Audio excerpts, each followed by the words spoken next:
আজি আপোনালোকৰ মাজলৈ এটা নতুন ৰেচিপি লৈ আহিছোঁ। এইটো হৈছে কঁঠালৰ পিঠা। এই পিঠাটো খাবলৈ বহুত সোৱাদ আৰু বনাবলৈও সহজ, আৰু পিছদিনাখন খাই ইয়াৰ টেষ্টটো বহুত ভাল লাগে। সেয়ে আপোনালোকে যদি এই ভিডিঅ'টো চাই ভাল পাইছে তেতিয়াহ'লে লাইক, শ্বেয়াৰ আৰু ছাবস্ক্ৰাইব কৰিব নাপাহৰিব। ধন্যবাদ। কঁঠালটো এতিয়া মই এইফালে কঁঠালটো অলপ এৰুৱাই লৈছোঁ। এৰুৱাই লৈ তাৰ ভিতৰৰ কোষবিলাক মই এতিয়া ওলাই ল'ম। এই কঁঠালখিনি মই এই পিহনাখনত পিহি দিম।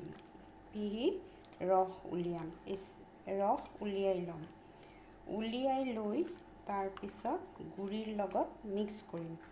উলিয়াই লৈ ৰসখিনি মই এনেকৈ চেপি পেলাই উলিয়াই লৈ গুড়িখিনিৰ লগত মিক্স কৰি ল'ম।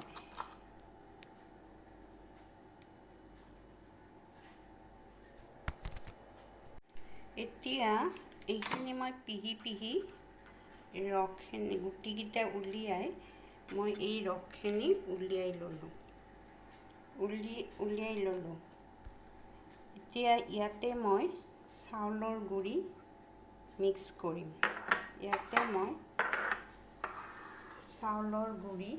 চাউলৰ গুড়িখিনি ইয়াতে মিক্স কৰিম, আৰু তাৰ আগতে মিক্স কৰি ল'ম।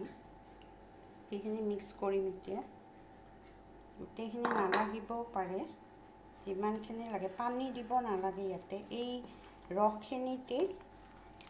ৰসখিনিৰেই মানে গুড়িখিনি অলপ অলপকৈ ঢালি মিক্স কৰিব লাগিব। মিক্স কৰাৰ পিছত হাতেৰে মিক্স কৰিলে বেছি ভাল হয়। মই সেইকাৰণে হাতেৰে মিক্স কৰিছোঁ।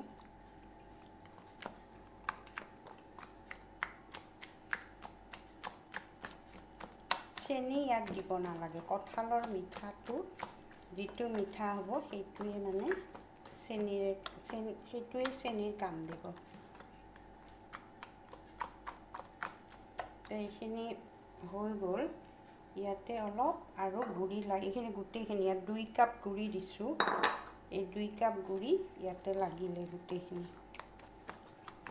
এতিয়া ইয়াত মই অলপমান নিমখ দিম।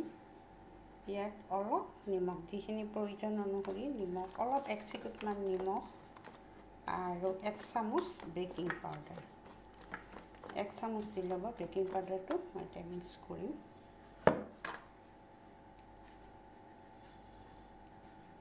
এতিয়া 1 চামুচ এই বেকিং পাউডাৰ 1 চামুচ দিম।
এনেকৈ আপোনালোকে ভাজি যাব। কিন্তু গুড়িটো যেতিয়া সানিব অকণমান বেছি পনীয়া নকৰোঁ, পনীয়া কৰিলে বস্তুটো ভাল নহয়, অলপ গোটাকৈ লৈ ভাজিব,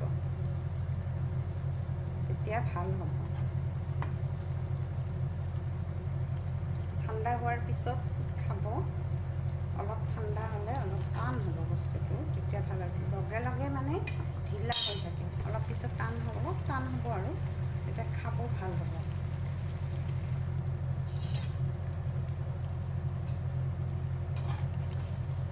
এতিয়া মোৰ গোটেইকেইটা পিঠা ভজা হৈ গ'ল, আছে অলপ, কিন্তু এইখিনি মই ভাজি আপোনালোকক দেখুৱালোঁ। আপোনালোকে এনেদৰে ভাজিব পিঠাটো, ভাজি পেলাই খাই চাবচোন। আৰু এতিয়া মই জুইটো অফ কৰি দিলোঁ, মোৰ হৈ গ'ল গোটেইকেইখন পিঠা মোৰ ভজা হৈ গ'ল। এতিয়া গোটেইখন পিঠা ভাজিলোঁ, ভাজি দেখুৱালোঁ।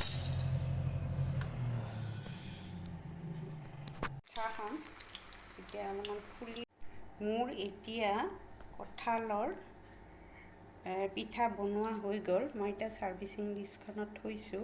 আপোনালোকে এইটো গৰমে গৰমে পৰিৱেশন কৰিব, আৰু যদি খাই ভাল পাইছে ছাবস্ক্ৰাইব কৰিব, ক্লিক কৰিব আৰু শ্বেয়াৰ কৰিব নাপাহৰিব।